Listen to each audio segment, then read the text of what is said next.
Hello അസ്സലാമലൈക്കും. അപ്പോൾ ഇന്ന് ഞാൻ വന്നിട്ടുള്ള നേന്ത്രപ്പഴം ഗോതമ്പൊടിയും വെച്ച് ചെയ്യാൻ പറ്റും നല്ലൊരു ടേസ്റ്റി ആയിട്ടുള്ള സ്നാക്കിൻ്റെ റെസിപ്പി ആയിട്ടാണ്. അപ്പോൾ എല്ലാവരും ട്രൈ ചെയ്ത് നോക്കുക. എളുപ്പത്തിൽ നമുക്ക് ഉണ്ടാക്കിയെടുക്കാനും പറ്റും. അപ്പോൾ വീഡിയോയിലോട്ട് പോവാം. അപ്പോൾ ആദ്യം തന്നെ നമുക്കിതിന് വേണ്ടത് 1.5 കപ്പ് ഗോതമ്പൊടിയാണ്. അപ്പോൾ നിങ്ങൾക്ക് കുറച്ചുകൂടി ടേസ്റ്റ് വേണമെങ്കിൽ പകരം മൈദ എടുക്കാം. അപ്പോൾ ഞാനിത് വീട്ടിൽ നിന്ന് ചെയ്യുന്ന ഒരു വീഡിയോ ആണ് കേട്ടോ. അപ്പോൾ കുറച്ച് ലൈറ്റിങ്ങിൻ്റെ പ്രശ്നമൊക്കെ ഉണ്ടാകും, എല്ലാവരും അഡ്ജസ്റ്റ് ചെയ്യുക. ഞാൻ നാട്ടിൽ പോയപ്പോൾ എടുത്ത വീഡിയോ ആണ്. അപ്പോൾ ഞാൻ ഇതിലേക്ക് ഏകദേശം ഒരു 1.5 ടേബിൾ സ്പൂൺ പഞ്ചസാര ചേർത്തിട്ടുണ്ട്. പിന്നെ ആവശ്യത്തിന് ഉപ്പ് ചേർത്തിട്ടുണ്ട്. പിന്നെ 1 ടേബിൾ സ്പൂണോളം നെയ്യ് ചേർത്തിട്ടുണ്ട്. നെയ്യ് ഇഷ്ടമില്ലാത്തവരാണെങ്കിൽ ഓയിലോ വെളിച്ചെണ്ണയോ ചേർത്ത് കൊടുത്താൽ മതി. എന്നിട്ട് നമുക്ക് നന്നായിട്ട് ഇതൊന്ന് മിക്സ് ചെയ്തെടുക്കാം. എല്ലാവരുടെയും ആ നെയ്യും പഞ്ചസാരയും ഒക്കെ നന്നായിട്ട് മിക്സ് ആവണം.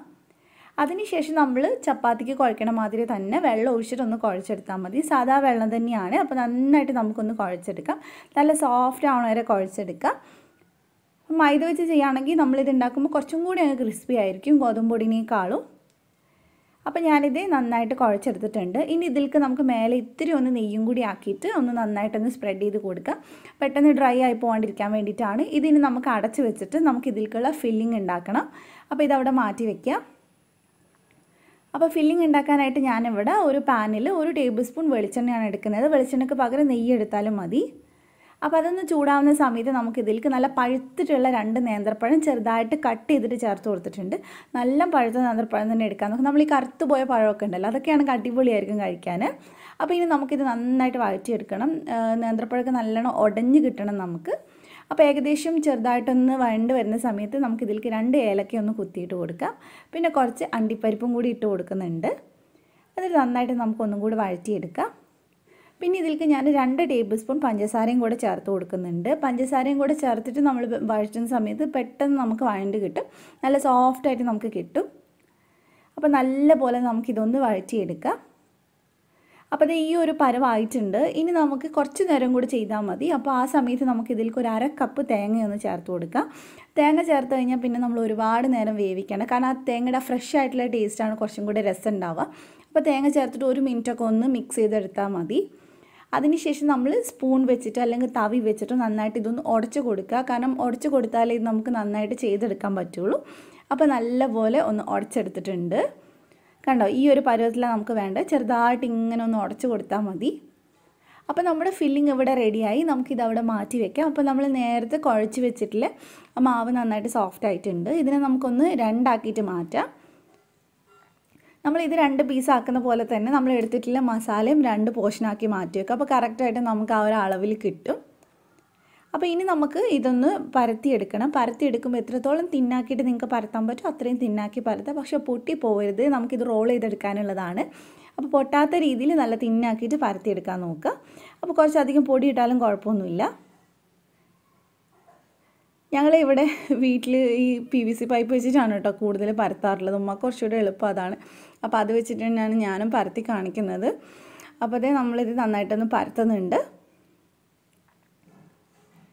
എത്രത്തോളം തിന്നാക്കാൻ പറ്റും അത്രയും തിന്നാക്കുക. അത്രയും ചെയ്താൽ മതി. ഞാനിപ്പോൾ ഇത് ചെയ്തെടുത്തിട്ടുണ്ട്. ഷേപ്പൊന്നും നോക്കേണ്ട ആവശ്യമില്ല.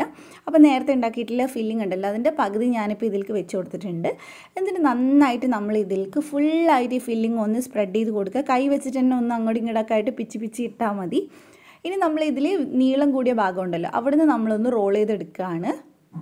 ഇതേപോലെ റോൾ ചെയ്തെടുക്കുക. നമ്മൾ പിൻവീൽ സമൂസയൊക്കെ ഉണ്ടാക്കില്ലേ, ഏകദേശം അത് തന്നെയാണ് സംഭവം. അപ്പോൾ ഇതേപോലെ നന്നായിട്ടൊന്ന് റോൾ ചെയ്തെടുക്കുക. എന്നിട്ട് നമുക്ക് ഇതുപോലെ ഒന്ന് ചെറുതായിട്ടൊന്ന് റോൾ ചെയ്യുമ്പോൾ എവിടെയെങ്കിലും കട്ടിയുണ്ടെങ്കിൽ അതൊക്കെ ഒന്ന് നന്നായിട്ട് റെഡി ആയിക്കോളും. അപ്പോൾ ഇനി നമുക്കിത് ചെറിയ ചെറിയ പീസായിട്ട് ഇതുപോലെ ഒന്ന് കട്ട് ചെയ്തെടുക്കാം. വളരെ എളുപ്പമാണ് ചെയ്യാൻ. നമുക്കിത് കുട്ടീസിനാണെങ്കിലും വിരുന്നുകാർ വരുമ്പോഴൊക്കെ കൊടുത്തു കഴിഞ്ഞാലൊക്കെ എല്ലാവർക്കും ഇഷ്ടമാവും. കാരണം നല്ല ടേസ്റ്റാണ് കഴിക്കാൻ. അപ്പോൾ ഇത് ഒരെണ്ണം ഇതുപോലെ എടുത്തിട്ട് ഒന്ന് ചെറുതായിട്ട് ഇങ്ങനെ പ്രസ് ചെയ്ത് കൊടുത്താൽ മതി. അപ്പോൾ ഇതേപോലെ തന്നെ എല്ലാം ഒന്ന് പ്രസ് ചെയ്തെടുക്കുക. ഇത് നമുക്ക് 2 രീതിയിൽ ഫ്രൈ ചെയ്യാം. ഒരുപാട് ഓയിൽ ഒഴിച്ചിട്ട് ഡീപ്പ് ഫ്രൈ ചെയ്തെടുക്കാം. അതല്ല നമുക്ക് ഓയിൽ ഒഴിക്കാതെ വേണമെങ്കിൽ ചുട്ടെടുക്കാനും പറ്റും. അപ്പോൾ ഞാനിപ്പോൾ കുറച്ച് ഓയിൽ ഒഴിച്ചിട്ടാണ് ഫ്രൈ ചെയ്യുന്നത്. എല്ലാം കൂടി ഒരുമിച്ച് നമുക്ക് ഇങ്ങനെ ചെയ്യുമ്പോൾ ഫ്രൈ ചെയ്യാൻ പറ്റും. അപ്പോൾ നിങ്ങൾക്ക് വേണമെങ്കിൽ കുറച്ച് മാത്രം നമ്മൾ മീനൊക്കെ പൊരിക്കുന്ന പോലെ ഇത്തിരിയൊക്കെ ഓയിൽ ഒഴിച്ചിട്ട് വേണമെങ്കിലും തിരിച്ച് മറിച്ചോട്ട് ഫ്രൈ ചെയ്തെടുക്കാം. എണ്ണ അധികം കഴിക്കാത്തവർക്കാണ് കേട്ടോ പറഞ്ഞിട്ടുള്ളത്. അപ്പോൾ ഇത് നമുക്കിനി 2 സൈഡും തിരിച്ചും മറിച്ചോട്ടിട്ട് നന്നായിട്ടൊന്ന് ഫ്രൈ ചെയ്തെടുക്കണം. ഈ തേങ്ങയുടെ ഫില്ലിംഗ് നല്ല ടേസ്റ്റാണ്. തേങ്ങയും നേന്ത്രപ്പഴം ഒക്കെ ചേർത്തുകൊണ്ട് നല്ല രസമാണ് കഴിക്കാൻ. ചിലരെങ്കിലും ട്രൈ ചെയ്തിട്ടുണ്ടാവും. അപ്പോൾ ഇത് നമുക്കിത് ഓരോന്നായിട്ട് അങ്ങ് തിരിച്ചിട്ട് കൊടുക്കാം. രണ്ട് സൈഡും നല്ല കളർ വരണം, അതുപോലെ തന്നെ നല്ല മുരിഞ്ഞ് വരണം, അപ്പോഴാണ് കഴിക്കാൻ ടേസ്റ്റ് ഉണ്ടാവുക. അപ്പോൾ അതേ ഇപ്പോൾ ഏകദേശം കുറച്ചൊക്കെ ഒന്ന് നന്നായിട്ട് മുരിഞ്ഞ് വന്നിട്ടുണ്ട്. അപ്പോൾ നമുക്ക് മുരിയുന്നതിനനുസരിച്ച് അത് മാത്രമായിട്ട് അങ്ങ് എടുത്ത് മാറ്റാം, ബാക്കിയുള്ളത് അതിനകത്ത് തന്നെ ഇട്ടാൽ മതി.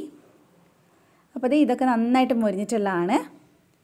അപ്പോൾ ചൂടോടെ തന്നെ കഴിക്കാൻ നോക്കുക. അപ്പോൾ നിങ്ങൾക്ക് റെസിപ്പി ഇഷ്ടമായിട്ടുണ്ടെങ്കിൽ ചാനൽ ഒന്ന് സബ്സ്ക്രൈബ് ചെയ്യുക, തൊട്ടടുത്തുള്ള ബെല്ലും കൂടെ ക്ലിക്ക് ചെയ്ത് ഓൾ ക്ലിക്ക് എന്നാലേ വീഡിയോസ് ഇടുമ്പോൾ നിങ്ങൾക്ക് നോട്ടിഫിക്കേഷൻ വരുള്ളൂ.